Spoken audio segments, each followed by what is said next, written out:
This is the story of one of the most dangerous clans in the northern kingdoms, the Salamandra. Every criminal enterprise, no matter how grand its ambitions, is built on the personalities of its leadership. The leadership structure of Salamandra was its greatest strength. It was a perfect blend of high-concept ideology and low-level thuggery. They had the magical power to challenge kings and the street-level muscle to terrorize peasants. They were a new breed of organization, a corporate entity where the product was terror and the ultimate goal was forced evolution. They were not simply bandits or a secret magical cabal. They were both a hybrid monster that could strike from a sewer grate or a teleportation portal with equal ease. This fusion of arcane science and organized crime was a threat the North was completely unprepared to handle. But even a visionary mage and his pet assassin need a headquarters. They need a place to set up their laboratories, to recruit their muscle, and to run the side hustles that keep the entire operation funded. And for a budding criminal empire looking to fester and grow, there is no better incubator than the sprawling, corrupt, and filth-ridden capital of Temeria. A grand conspiracy needs a home. But Andrzej and his professor were far too clever to build a brooding, obvious fortress on a hill. Why advertise your presence with towers and banners when you can simply disappear into the rot of a sick city? Their chosen headquarters was Vizima, the capital of Temeria, and not the polished merchant districts where the gold was. No, they sank their roots deep into the city's festering wound, the Temple Quarter. Forget any grand boulevards or stately homes.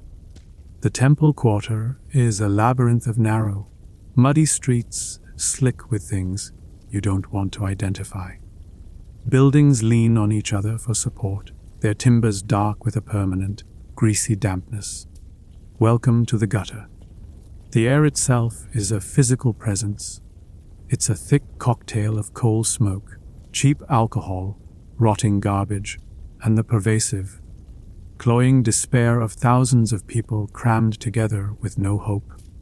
The dominant sound is a low hum of misery, punctuated by drunken shouts, the zealous preaching of the Knights of the Flaming Rose, and the occasional scream that no one bothers to investigate. This is not just a poor district. It is a failed state within a city, a place where the city guard doesn't patrol and life is worth less than the leather on your boots. It was, in short, the perfect petri dish for an organization like Salamandra to cultivate its plague. They didn't have one single base. That would be for amateurs. Instead, they operated a decentralized network of filth. Their influence spread like a disease through the district's veins. A cellar beneath a grimy tavern became a recruitment office. A nondescript warehouse near the docks was used for storage. And their true highway, the key to their operational security, was the sewer system. Down in the darkness, among the rats and the refuse, Salamandra built its kingdom. The tunnels allowed them to move men, weapons, and alchemical supplies across the district, and eventually the entire city, without a single guardsman ever laying eyes on them. They were ghosts in their own city, specters haunting the plumbing. This strategic choice reveals the chilling intelligence behind their operation. They understood that true power doesn't come from sitting on a throne. It comes from controlling the infrastructure of decay. The Temple Quarter provided everything they needed. A population of the desperate and the dispossessed, perfect for recruiting cheap muscle or acquiring subjects for experiments who would never be missed. The district was already rife with social tension, primarily the violent racism directed at elves and dwarves by human mobs. often incited by the Order of the Flaming Rose. All this chaos provided the perfect smokescreen. While the Order was busy burning non-humans, and the Guard was busy protecting the wealthy, Salamandra operated with near-total freedom in the chaos. They became just another monster in a neighborhood full of them. Their genius was in their camouflage. They didn't stand out. They blended in with the rot. Their soldiers, with the salamander brooch pinned to their leather jackets, became the new apex predators of the slum's ecosystem. They were better armed, better organized, and far more ruthless than the local gangs they quickly displaced. To the people of the Temple Quarter, they weren't some abstract, magical threat. They were the new landlords, the new gangsters, the ones you paid for protection or avoided at all costs. They were a tangible, terrifying part of daily life in a place that was already a waking nightmare. Salamandra's infiltration of Vizima was not a conquest. It was an infection. They didn't lay siege to the city's walls. They poisoned it from within, starting with its most neglected and vulnerable organ. They weaponized the city's pre-existing corruption, apathy, and hatred, using it as a shield and a resource.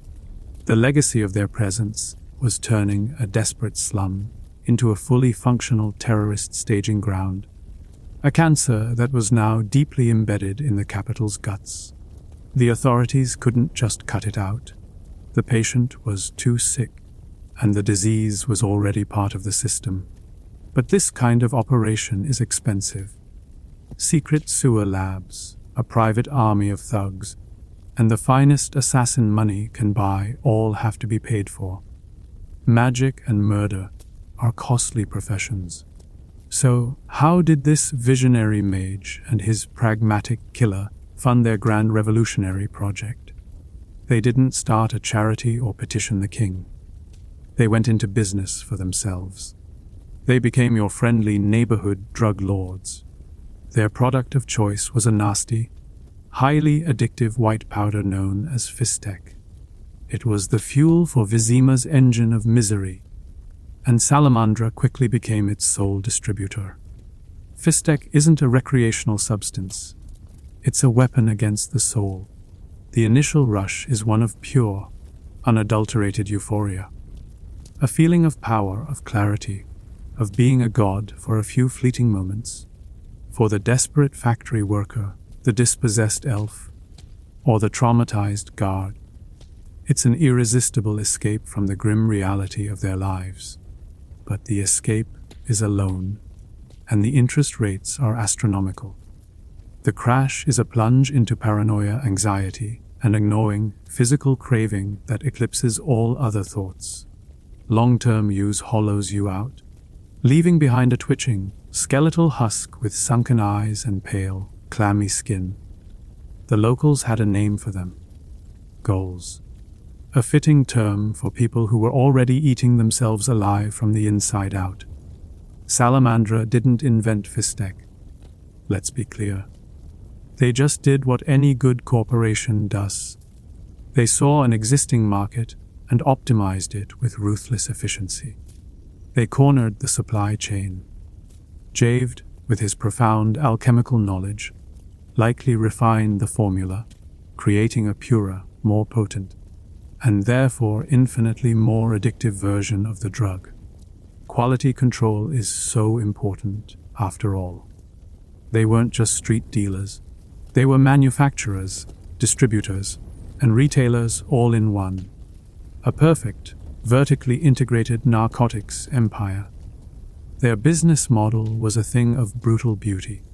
The raw chemical precursors were smuggled into the city through bribed merchants and corrupt officials, showing their tendrils reached far beyond the Temple Quarter slums.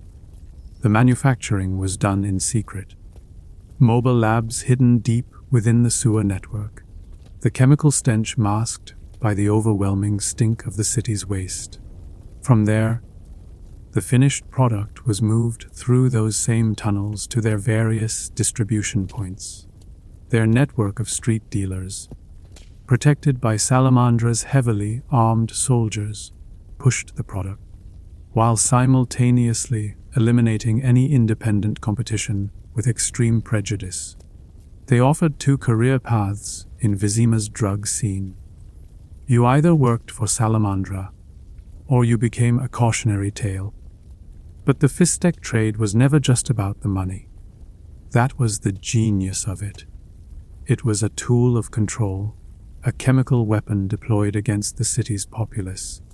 Every bag of powder they sold furthered their primary goal of creating chaos. It fueled crime, destitution, and despair, making the population more malleable, more broken. An addicted populace is too busy chasing its next fix to worry about organized resistance. It also gave them incredible leverage. A guardsman with a habit, a merchant in debt to a dealer, a city official with a secret taste for the white powder, all became assets. Puppets whose strings were pulled by Salamandra's invisible hand. The drug trade wasn't a side hustle. It was a foundational pillar of their entire strategy. The legacy of Salamandra's time as Vizima's drug kingpins was the transformation of a chronic problem into an acute, city-wide epidemic. They took a cottage industry of back-alley chemists and turned it into a streamlined, industrial-scale operation. They professionalized the process of selling despair. Long after Salamandra was gone, the social ruin they cultivated remained. Entire communities were left hollowed out, and the word Ufistek became forever branded with the image of their salamander brooch. They proved that the most efficient way to conquer a city isn't to break down its walls, but to sell its people a poison they will gladly pay to consume. This sprawling criminal enterprise, however, could not operate in the shadows forever. Pushing that much product and cracking that many skulls inevitably attracts attention, especially when a certain white-haired monster slayer, fresh from the ruins of his home, arrives in the city asking questions about a Zeracanian mage and a cold-eyed assassin. The phase of quiet infiltration was over. A direct conflict was brewing. Geralt of Rivia was now in Vizima, and he was about to have a very unpleasant and very violent reunion. Following a trail of Fistek and street-level violence in Vizima is like following a trail of ants to a picnic. It is not difficult. The entire city is an infestation. But as Geralt of Rivia pulled on the threads of Salamandra's network, interrogating thugs and shaking down dealers, he wasn't just led to another den of addicts. He was led into a trap, in a greasy, water-stained tenement building in the Temple Quarter, the kind of place where the walls have seen more misery than a battlefield. The trap was sprung. The door slams shut. The exits are blocked. Salamandra soldiers, not the usual street rabble, but disciplined killers, emerge from the shadows. And then he appears, not with a grand entrance, but by simply stepping into the dim light, as if he were made from it. The professor, his face is as blank and unremarkable as it was at Kaer Morhen. There is no flicker of recognition, no hint of emotion in his eyes. He is not here for a reunion. He is here to correct a mistake. The mistake of leaving Geralt alive the first time. He holds a blade with the casual competence of a butcher holding a cleaver. For the professor, this was an unprofessional loose end, a job left unfinished, and he was here to finalize the invoice. The fight is immediate and claustrophobic. There is no honor here, no witty banter.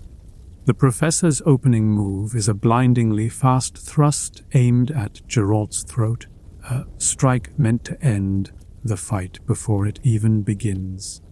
Geralt, reacting with witcher speed, parries, the clang of steel echoing harshly in the small room. The Salamandra thugs move to surround him.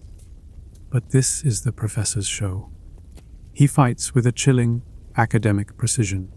His style is a carefully constructed counter to the witcher's art. Short, vicious stabs, feints designed to draw out a parry and create an opening. He moves not like a warrior, but like a surgeon performing a delicate, bloody operation. Geralt is immediately on the back foot. He is forced to use his signs not as offensive weapons, but as desperate tools for crowd control and survival. A blast of Ard sends two thugs crashing into a wall, giving him a precious second of breathing room. A shimmering Quen sign absorbs a potentially lethal strike from the professor that would have slipped past his guard. The air is thick with the smell of sweat, rust, and the low ozone hum of witcher magic. This is not a monster hunt. This is a back alley mugging executed by a master of the craft. The professor is a stark reminder that the deadliest monsters often walk on two legs and carry a simple piece of sharpened steel. What this encounter reveals is the depth of Salamandra's planning. The professor's fighting style is no accident. He has studied witchers. He knows their strengths and, more importantly, their weaknesses. He doesn't try to overpower Geralt with brute force.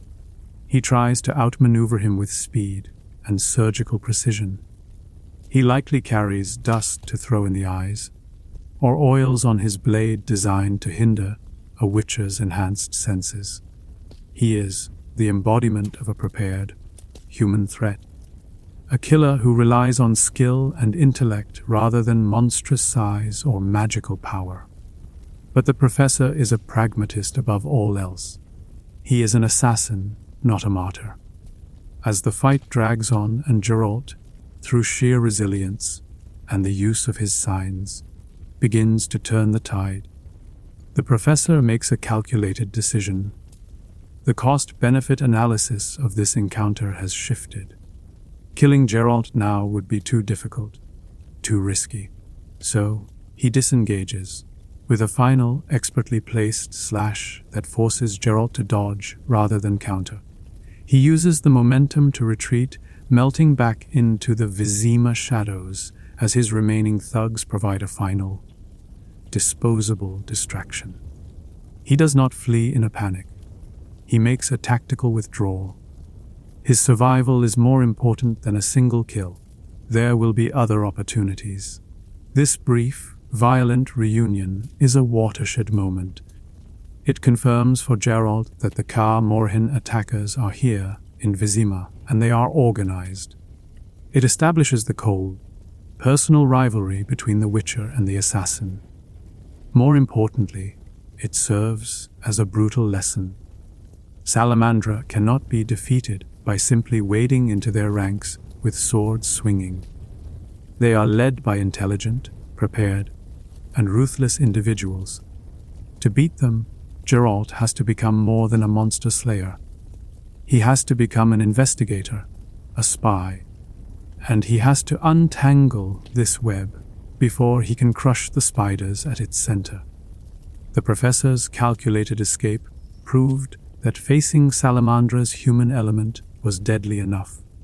But as Geralt delves deeper into their operations, he's about to discover what they've been doing with the secrets they stole from his home.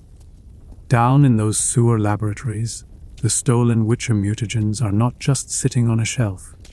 They are being put to use. Production has begun. After a close shave with a master assassin, a sane person might reconsider their career choices. But a witcher's job description rarely includes sanity. Geralt pushed deeper, following Salamandra's trail from the grimy streets down into the city's very bowels, the Vizima sewers. This is not a place for the faint of heart.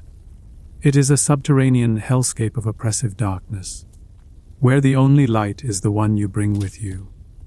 The air is a thick, choking gas of human waste, alchemical runoff, and decay. Every step is a treacherous negotiation with slick, uneven stone and the constant, rhythmic dripping sounds like the entire city is slowly bleeding to death around you. Down in this filth, Geralt found the next stage of Salamandra's business plan. He found their laboratory, or rather, the waste products of it. Discarded beakers shimmering with residual potions. Heaps of strange, organic slurry that pulsed with a faint, unnatural light. And bodies. The mangled remains of animals, and some things that were once human. All bearing the hallmarks of failed, grotesque experiments. This was Azar Javed's dumping ground, the place where he threw away his mistakes. But somewhere in this muck, there had to be a success. The success found him first. It started with a sound, a low chittering that echoed through the tunnels, multiplied by the hard stone walls. It was the sound of kikimors, a common enough pest for a witcher. But these were different. They moved with an unnerving coordination. Their attacks not random, but tactical. And then their master appeared, erupting from a collapsed section of tunnel in a shower of brick and foul water. It was a Kikimor queen, but one swollen to an unnatural size, its chitinous armor plated with what looked like jagged, crystalline growths. Its eyes glowed with a malevolent, directed intelligence. This was no mere beast. This was an upgrade. Welcome to Salamandra's Research and Development Department. This creature was their proof of concept. The fight was a desperate, chaotic affair in the worst possible environment. The queen used the tunnels to her advantage, a disgusting 8-legged general commanding her troops. Warriors swarmed Geralt from intersecting passages, while the queen herself used her immense bow to smash pillars and tried to bury him in rubble. It was a battle of attrition and environment. Geralt used the Ard sign to blast away the swarming warriors and destabilize the tunnel walls. He used Igni to ignite pockets of flammable methane gas that collect in the sewers, turning the tunnels into temporary flame-choked corridors.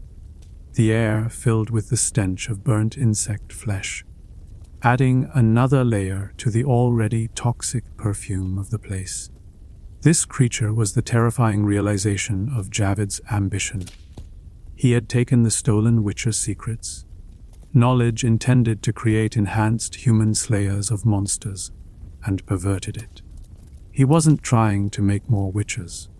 He was applying the principles of mutation to anything and everything he could get his hands on. This was a radical, terrifying leap in bioengineering.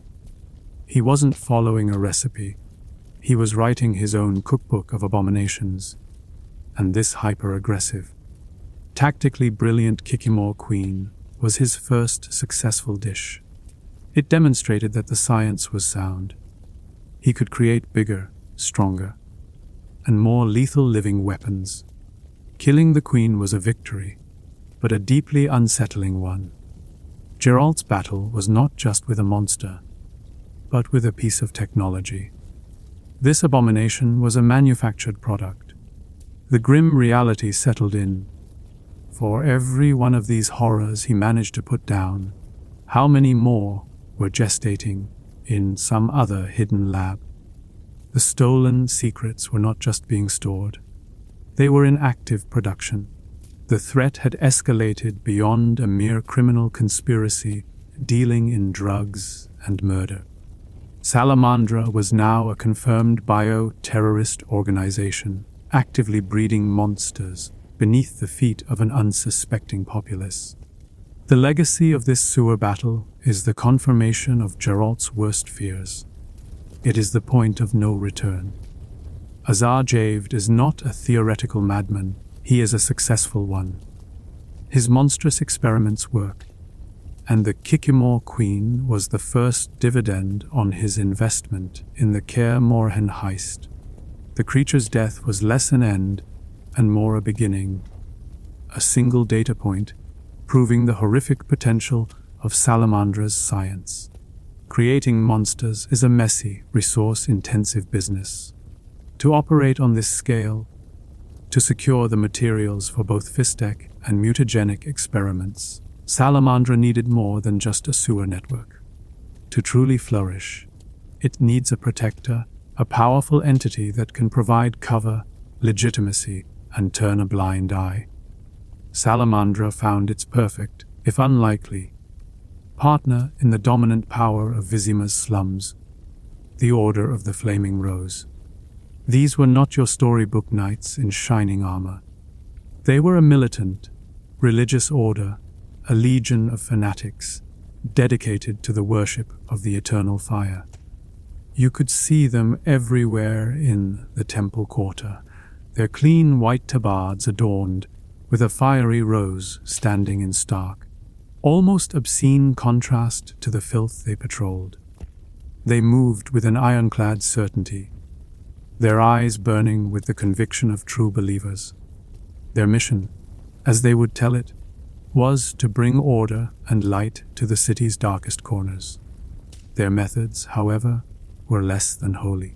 Their version of order involved brutal crackdowns on non-humans, public humiliations, and the occasional celebratory burning of an elf or a dwarf in a public square.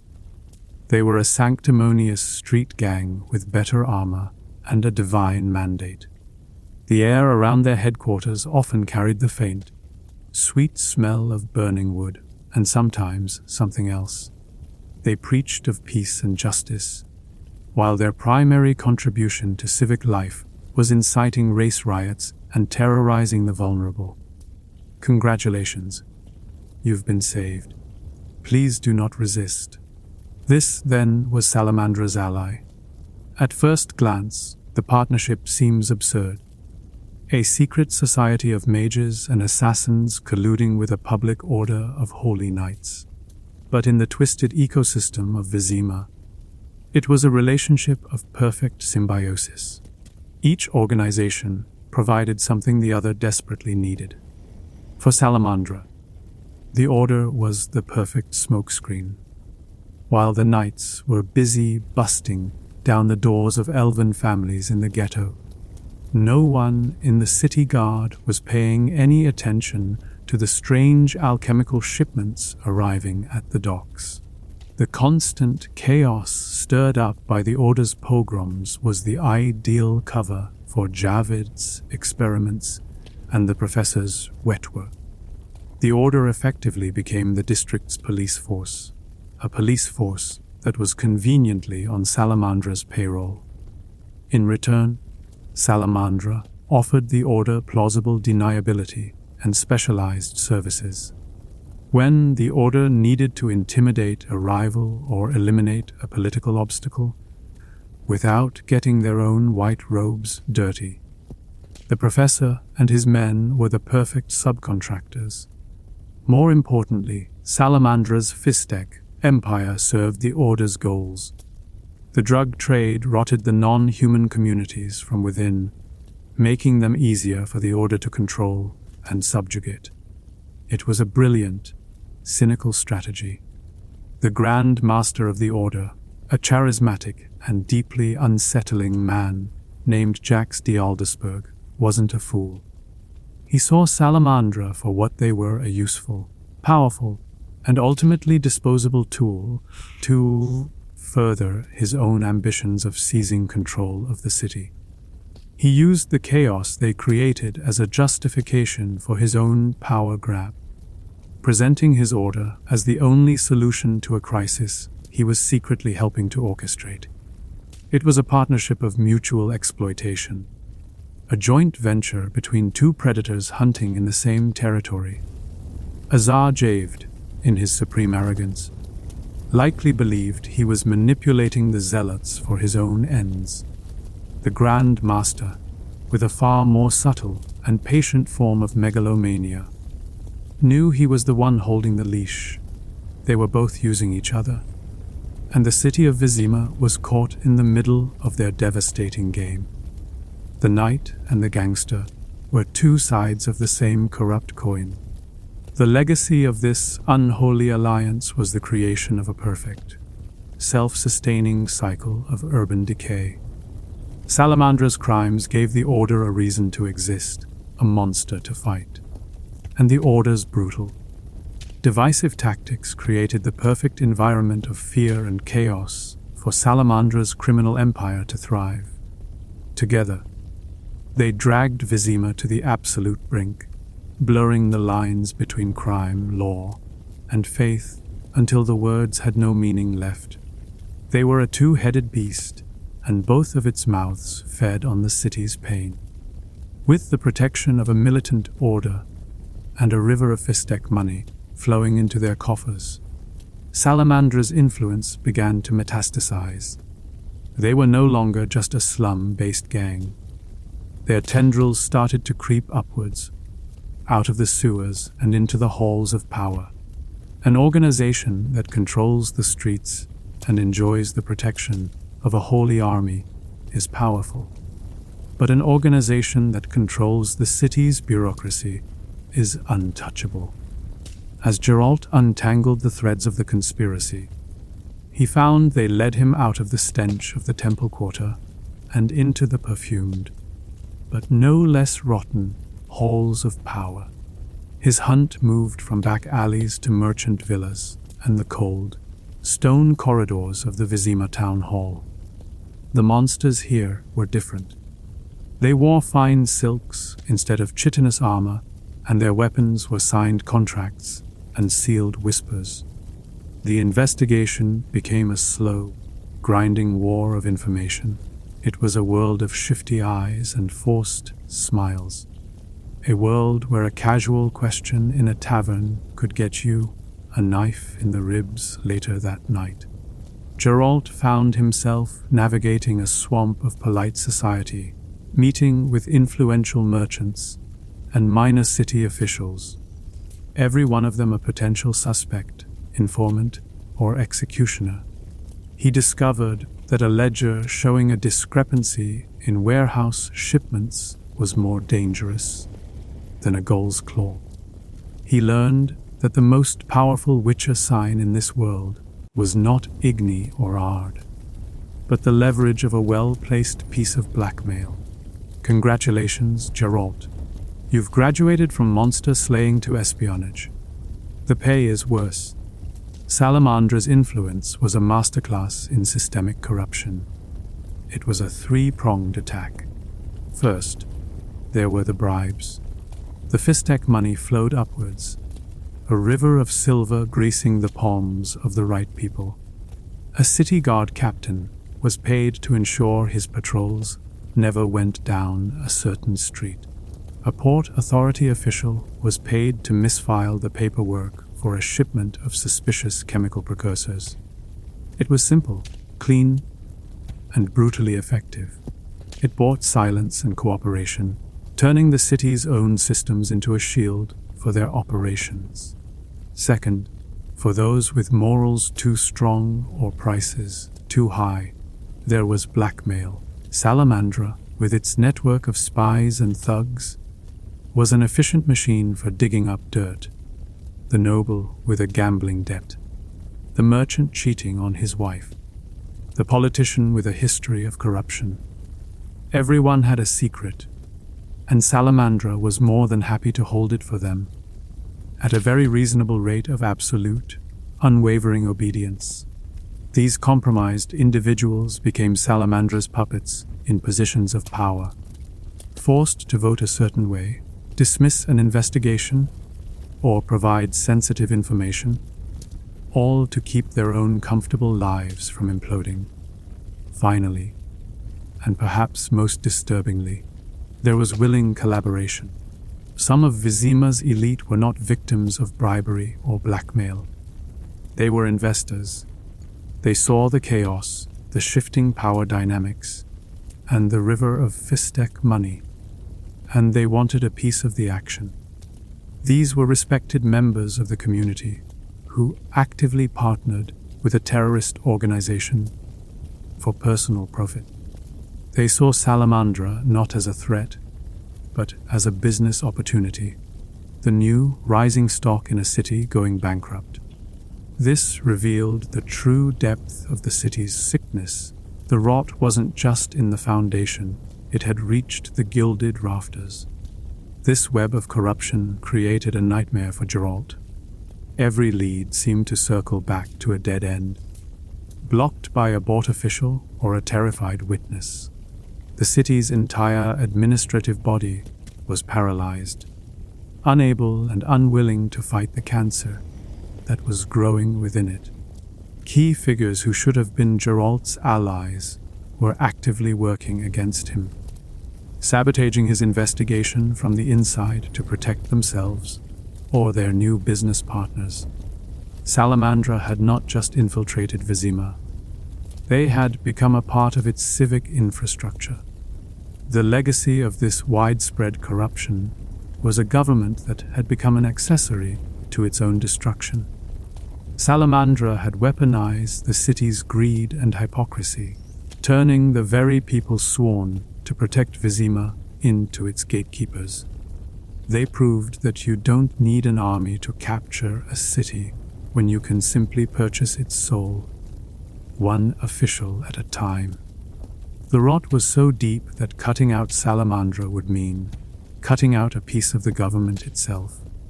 All the Fistek money, all the political favors, all the chaos and corruption, it was all fuel for a furnace. As Geralt penetrated deeper into the conspiracy, he finally found what that furnace was forging. He discovered one of Azar Javid's primary workshops. This was not just a storage room or a drug lab. This was a womb of nightmares, hidden in the cellar of an opulent merchant's villa. Insulated from the world by wealth and complicity, lay a laboratory dedicated to the perversion of life itself. The air did not smell of decay, but of antiseptic and a strange coppery sweetness. It was the smell of clinical, methodical horror. The scene was one of quiet, industrial atrocity. Cages lined the walls, some empty, some holding twitching, half-formed things that defied categorization. Gleaming alchemical equipment bubbled with viscous, unnaturally colored fluids. And on the tables lay the raw materials for Javid's great work. These were the abducted, the forgotten people of Vizima, the dregs that the city guard never looked for and the order deemed insignificant. Here, they were given a new and terrible purpose. They were the subjects of Azar Javid's attempts to create a better human. His definition of better, of course, was written in agony. This was the truth behind the stolen Witcher secrets. Javid was not creating more Witchers. He was using the fundamental principles of mutation to create an entirely new species. And the key to this process, the most horrifying discovery in the entire lab, was the use of human women as unwilling incubators. Their bodies, twisted and warped by alchemical processes, were being used as living bioreactors to gestate his new creations. This was not magic in the theatrical sense.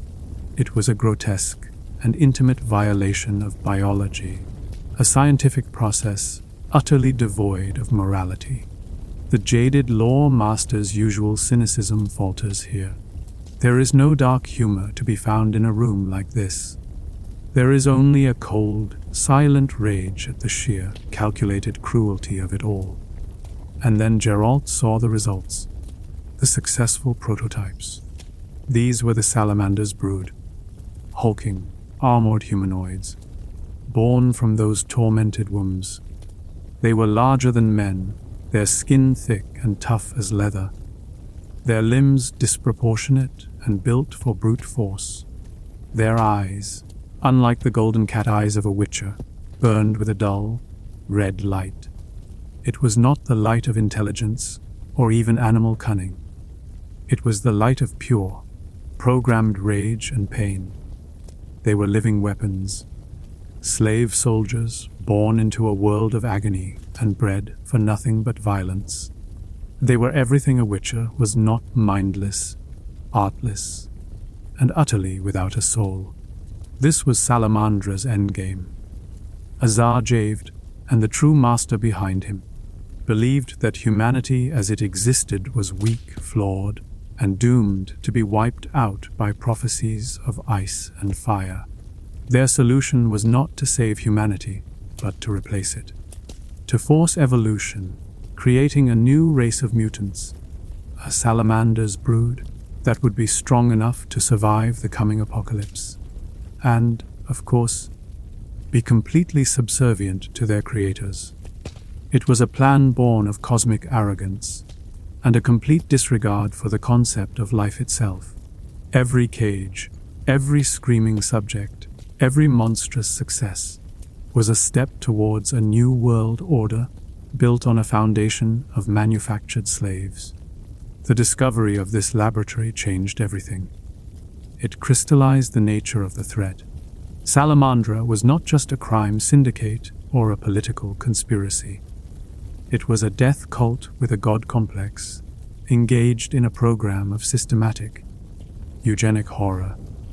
The legacy of this finding is the revelation of their ultimate moral bankruptcy. There is no gray area left.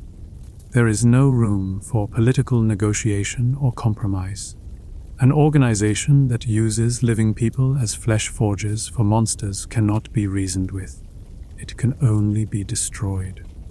This lab, as horrific as it was clearly not the central hub. It was a production facility, a branch office in the Corporation of Terror.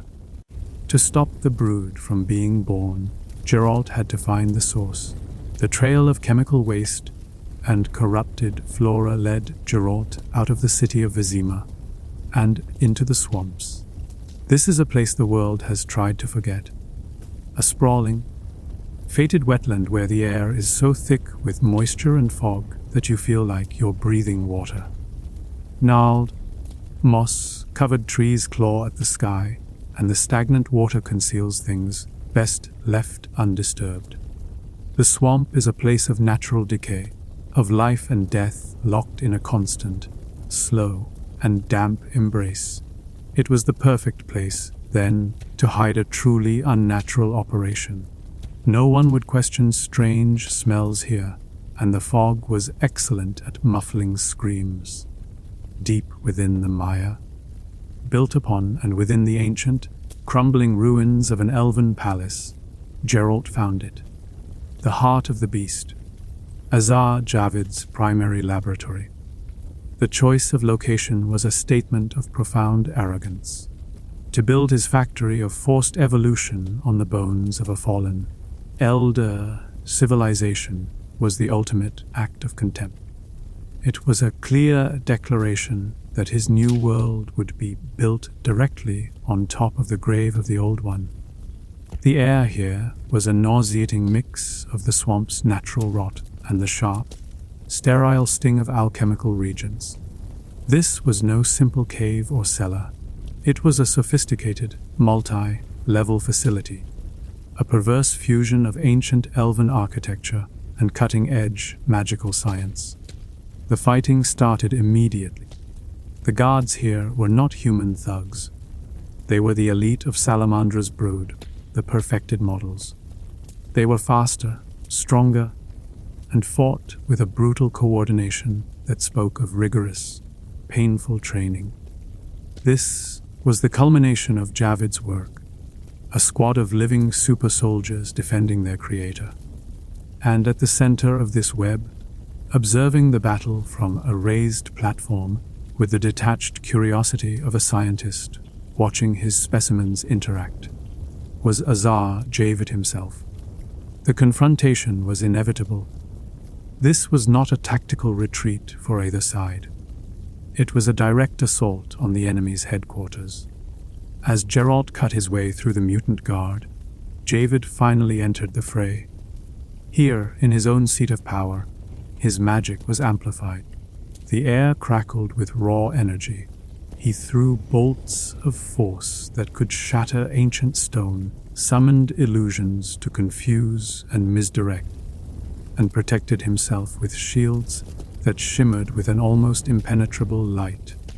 It was a true sorcerer's duel, a chaotic, destructive battle between a witcher's rugged pragmatism and a mage's overwhelming, arrogant power. Geralt was no longer just fighting a conspiracy, he was fighting a demigod in his own temple of horrors. This laboratory was the brain of Salamandra. It was here that the stolen witcher formulae were analyzed, reverse-engineered, and perverted. It was here that the mutation process was refined through countless horrific trials. This facility housed their most advanced research, their most stable mutagenic compounds, and likely their most powerful and monstrous creation, a creature of legend known as a Koshchei, held in reserve as a sort of living superweapon. Geralt's fight was not just to kill guards and a mage. It was to sterilize the entire operation. He used every tool at his disposal, turning Javid's own alchemical equipment against him, using Igni to set volatile compounds ablaze, and Ard to bring the ancient, crumbling elven architecture crashing down. The destruction of the swamp laboratory was the single most devastating blow Geralt could have possibly dealt to Salamandra. It was more than just a military victory. By razing this facility, he didn't just halt the production of new mutants. He destroyed the research, the refined formulae, the source code of their entire project. He burned down the corporate headquarters, the main factory, and the patent library all at once. It was a strategic decapitation. The body of the organization could still twitch and struggle, but its brain was now a smoldering ruin. For the professor, a man whose entire existence was predicated on logic, risk assessment, and professionalism, the situation had become untenable. The business was failing. The assets were destroyed. The CEO was a raving megalomaniac. It was time to cut his losses. But for a man like the professor, there is no quiet retirement. There are only loose ends, and the primary loose end, Geralt of Rivia, was coming to collect. The final confrontation was not a random encounter. It was an appointment. The setting was a Salamandra safe house, one of the last remaining operational nodes in Vizima. The air was thick with the tension of a final stand. The professor was not alone.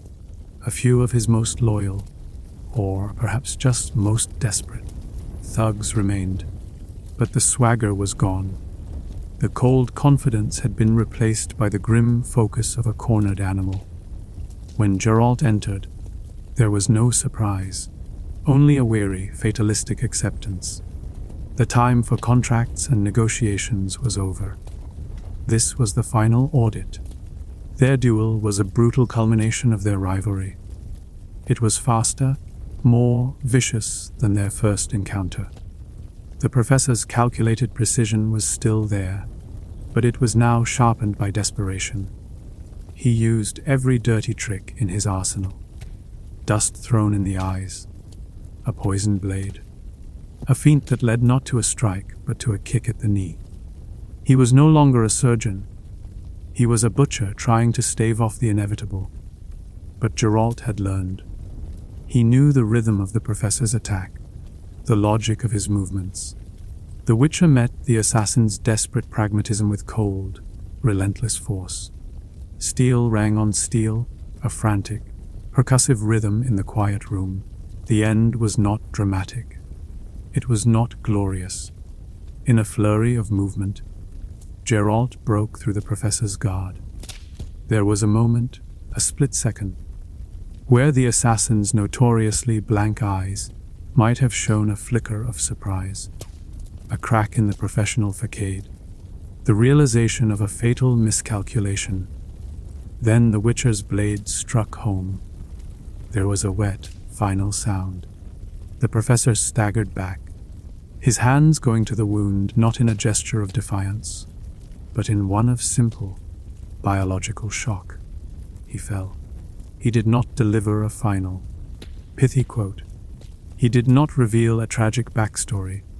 He simply hit the floor and bled out, his life's work culminating in a messy stain on a wooden floorboard. The professor's entire philosophy was his downfall. He was the ultimate pragmatist, a man who believed in nothing but the sanctity of a contract and the logic of profit and loss. His fatal error was signing on with a client whose business plan was based on apocalyptic visions and a god complex. He tied his logical, ordered existence to the chaotic, irrational ambitions of Azar Javed. When the Major's grand scheme inevitably imploded, it took the professor down with it. His professionalism was his greatest asset, but it left him with no ideological foundation to stand on when things fell apart. He was a freelancer whose employer's project failed in the most spectacular and violent way imaginable. His legacy is one of absolute emptiness. The professor was one of the most feared men on the continent, a master of his craft, a walking embodiment of lethal efficiency. And yet, he left nothing behind but a trail of bodies and a reputation that died with him. He built nothing, created nothing, and believed in nothing beyond his own skill. He was a tool, exquisitely crafted and devastatingly effective, but a tool nonetheless. And like all tools, he was ultimately used, broken, and discarded by a will far stronger and far more ambitious than his own. The head of the serpent remained. With his operations in ashes and his top enforcer dead, Azar Javed was finally cornered. The final confrontation took place not in a throne room or a grand hall, but deep within the ruins of an old structure on the outskirts of Vizima. But a mage of Javed's power and ego does not fight on mundane terms. As Geralt entered the chamber, the world dissolved. The stone walls melted away, the floor vanished. In their place, an impossible landscape erupted into being a vast, frozen wasteland under a sickly, swirling green sky. The air turned instantly, painfully cold. This was Javed's final gambit. Stripped of his army, he fell back on his one remaining, and most formidable, asset, his sheer, world-breaking magical power. He didn't just want to kill Geralt, he wanted to stage a grand opera of destruction with himself as the star. He created his own private apocalypse, a custom-built arena, to serve as the backdrop for his final, glorious victory. He stood in the distance, a figure of absolute power, ready to erase the man who had single-handedly dismantled his life's work. The duel was a clash of opposing philosophies. It was Geralt's grounded, physical pragmatism against Javed's cosmic, theatrical arrogance. The Zerrikanian sorcerer did not engage directly. He teleported across the frozen plains, a shimmering distortion in the frigid air, always staying out of swords' reach. He hurled massive shards of ice, veritable spears the size of small trees, that shattered on Geralt's desperate Quensign. He summoned pillars of fire that erupted from the frozen ground, a testament to his ability to impose his will upon even his own illusions. Each attack was a spectacle designed to awe and annihilate. Geralt could not hope to match this raw output of power. His only path to victory was through the storm. It was a desperate, grinding battle to close the distance. He dodged and weaved, the icy wind tearing at him, the ground shaking with every spell Javed unleashed. He used the odd sign to shatter incoming projectiles, buying himself precious seconds. He drank potions that quickened his movements and hardened his skin pushing his mutated body to its absolute limits. He was a single, determined warrior fighting his way up a mountain, and the mountain itself was trying to kill him. This battle revealed Javid's ultimate, fatal flaw. His arrogance. He was a genius, a visionary, but he had never been truly challenged. He saw Geralt not as an equal opponent, but as a mutated pest, a dumb brute to be toyed with before being exterminated. He monologued. He postured. He expended enormous amounts of energy on flashy, inefficient spells, so sure was he of his own superiority. He fundamentally underestimated the sheer, stubborn resilience of a witcher, who simply refused to die. He could not comprehend that his cosmic power could be defeated by a simple, timed sword thrust. And that is how it ended. In a moment when Javid paused, basking in the glory of a particularly destructive spell, Geralt saw his opening. Fueled by potions and rage, he closed the final distance in a blur of motion. The sorcerer's eyes widened in genuine shock, the first real emotion he had shown that was not contempt or arrogance. He tried to teleport, but it was too late. Geralt's silver sword, a simple tool of sharpened metal, cut through the complex magical shields and the even more complex ego of the man behind them.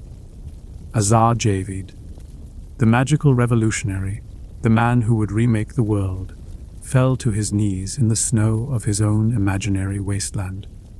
And then he died. With the death of its founder, its visionary, and its magical powerhouse, Salamandra ceased to exist. It was over. The scattered remnants of the gang were now just leaderless thugs, quickly hunted down and eliminated. Azar Javid's legacy was one of spectacular, hubristic failure. He was a cautionary tale in its purest forms, a story of a brilliant mind whose genius was eclipsed only by his arrogance, leading him not to godhood, but to a cold, lonely death at the hands of the very brute he so thoroughly despised. The illusion shattered. The frozen wasteland dissolved back into the cold, mundane stone of the ruins. As Geralt stood over the sorcerer's body, he noticed something. A strange, enchanted amulet, one that seemed to protect its wearer from magical detection and scrying. And with a dawning, sickening realization, the final piece of the puzzle clicked into place. Javid's arrogance, his power, it was all real. But he was not the architect. He was the chief engineer, the true puppet master. The man who had been pulling the strings from the very beginning was about to make his entrance. A figure emerges from the shadows, his polished steel boots making no sound on the rubble. He is dressed in the ornate, immaculate armor of the Grand Master of the Order of the Flaming Rose. It is Jax de Aldersberg. He does not look surprised. He does not look angry. He looks upon the scene, at the dead sorcerer and the weary witcher, with the calm, appraising gaze of a landlord inspecting a property after a messy tenant has been evicted.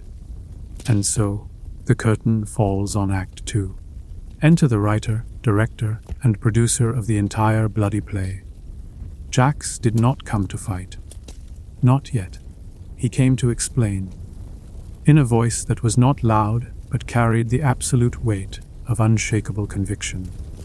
He laid the entire conspiracy bare. This was his grand monologue, the moment the puppet master steps forward to take his bow.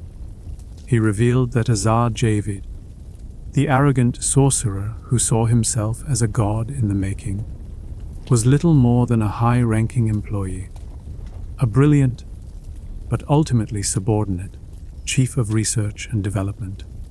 The true founder and master of Salamandra was, and always had been, Jax de Aldersberg himself. His motivation was not greed or simple ambition. It was, in his mind, something far purer. Jax, a powerful mage in his own right, had been haunted by visions of the future. He had seen the white frost, an apocalyptic, world-ending ice age that would scour all life from the continent. He saw humanity, weak, divided, and decadent, perishing in the cold. This vision did not break him. It gave him a purpose. If humanity was to survive, it could not be allowed to continue on its current path. It needed a new shepherd. It needed him. His plan was a grand, two-pronged strategy of terrifying vision. The first prong was biological. Create a new, better race of humans, one immune to the cold and hardship, and one that was completely loyal to its creator. This was the task he gave to Azar Javed. The stolen Witcher mutagens were the key. The Salamandra brood was to be the vanguard of a new humanity. The second prong was political, seize absolute control of the North. To do this, he needed to create a crisis so profound, so terrifying, that the people and the kings would gladly surrender their freedom for the promise of security. This was the purpose of the Order of the Flaming Rose. Salamandra was the perfect tool to achieve both goals. As a criminal organization, it generated the chaos and fear jacks needed to justify the Order's militant expansion. The Fistek trade, the assassinations, the terror, it all served to destabilize Temeria from within, weakening the monarchy and making the populace desperate for a savior. And who better to save them than the Grand Master of the Holy Knights, who seemed to be the only ones fighting the darkness. All the while, the profits from Salamandra's crimes funded Javid's research into creating the new human race. It was a perfect, self-sustaining engine of manufactured crisis and revolutionary science. And Geralt, Jax explained with a chilling lack of malice, had been the most useful tool of all. The Grand Master knew the Witcher's tenacity. He knew Geralt would hunt Salamandra to the ends of the earth. So he allowed it. He watched as Geralt dismantled his own organization piece by piece, eliminating unruly subordinates like the Professor and the now outlived Javed. Geralt was the unwitting janitor, cleaning up the operation, disposing of the evidence, and leaving Jax with clean hands and a clear path to absolute power. This revelation recontextualizes everything. Salamandra was never the true disease. It was a weaponized symptom, a meticulously crafted instrument of terror designed to pave the way for something far more dangerous. The true threat was a messianic tyrant, a zealot armed with a righteous vision, immense power, and the absolute conviction that any atrocity is justified if it serves the greater good. The conflict was never about stopping a crime lord. It was about preventing the rise of a savior whose methods were indistinguishable from those of a demon. The confession is over. The great gambit is revealed. All the players are gone, except for the two who represent the fundamental conflict. The Witcher, who fights to save the flawed world that is, and the Grand Master, who would burn it all down to build his own perfect world from the ashes. But before that final confrontation, we must look back at the wreckage left in the wake of the Grand Master's primary tool. We must examine the scars that Salamandra, in its brief and violent life, left upon the world. In the end, Salamandra's collapse was as swift as its rise was violent. With Javed dead and the Professor decorating a floorboard, the organization's nervous system was severed. What remained were leaderless cells of thugs and alchemists, a body without a brain. They were no longer predators. They were simply evidence to be cleaned up. The Order of the Flaming Rose, in a final, breathtaking act of hypocrisy, led the charge, publicly burning the very Fistek labs they had secretly protected. The city guard rooted out the remaining soldiers, who put up little fight.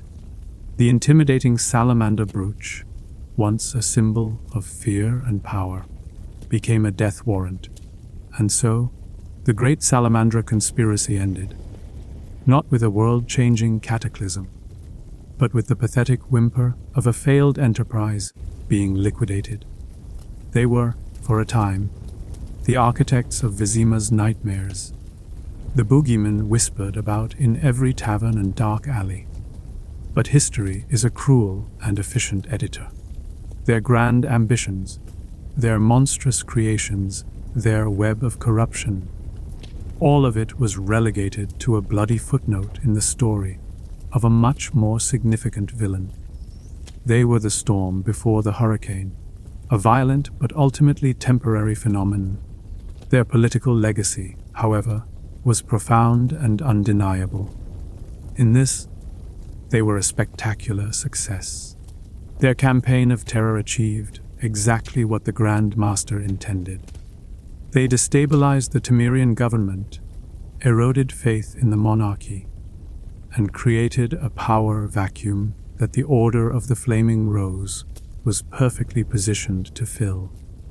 They were a disposable demolition crew that successfully tore down the old building so that a new, more terrible one could be erected in its place. Their only true success was in service to the man who orchestrated their annihilation. The social legacy they left behind was a deep and poisoned wound. They turned the city's background drug problem into a full-blown epidemic, perfecting the production and distribution of Fistek to an industrial scale. That poison seeped into the foundations of Vizima and would linger long after they were gone. They fanned the flames of racial hatred and preyed upon the city's most vulnerable, leaving behind communities that were not just poorer, but fundamentally broken, hollowed out by addiction, fear, and loss. These were scars that would not easily fade. And for Geralt of Rivia, the hunt for Salamandra was a transformative crucible. It began as a simple, personal quest for revenge, to avenge the death of his apprentice Leo. But it dragged him from the comfortable neutrality of a monster slayer for hire and plunged him headfirst into the murky waters of international conspiracy and prophetic destiny. The journey forced him to become a detective, a spy, and a political player. It was the chain of events that led him from a simple witcher on the path to the man who would stand against the Grand Master for the fate of the world. Salamandra was the fire that forged the legend. Ultimately, the story of Salamandra is a tragedy wrapped in a dark, cynical joke. They were an organization of immense power, vision, and skill. They had a genius mage for a CEO and the world's best assassin as their COO. They built an empire of crime and a private army of monsters. And in the end, none of it mattered. They were pawns in a game so large they couldn't even see the board, expertly played, and then sacrificed by a true master.